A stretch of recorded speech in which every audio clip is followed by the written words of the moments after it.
Driving गर्दा कस्तो लागिरहेछ?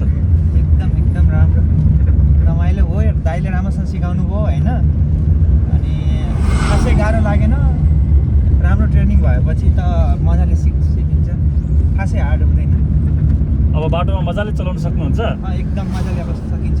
तपाईँले कति दिनमा ट्रायल पास गर्नुभएको? म 13 दिनमा ट्रायल पास गरेँ। हजुर।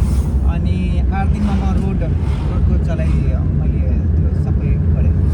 13 दिनमा ट्रायल पास गर्नुभयो र अहिले 8 दिन रोडमा सिक्नुभयो नि त? हजुर। अब रोडमा मजाले गाडी लिएर चलाएर लिएर हिँड्न सक्नुहुन्छ नि? मजाले सक्नुहुन्छ है? एकदम फुल्ली कन्फिडेन्ट आएको छ नि? एकदम कन्फिडेन्ट। अब जुनसुकै बाटोमा म चलाउन सक्ने आँट मलाई अब छ, खासै गाह्रो लाग्दैन अब। थ्याङ्क यू अब दाइको बिएमके सेन्टरलाई होइन, उहाँहरूको सिकाइदिने तरिका एकदमै राम्रो छ। तपाईँहरू पनि आउनुहोस् है, सस्तो र राम्रो सिक्नु छ भने बिएमके सेन्टर आउनु पर्यो। ल थ्याङ्क यू है सबैलाई।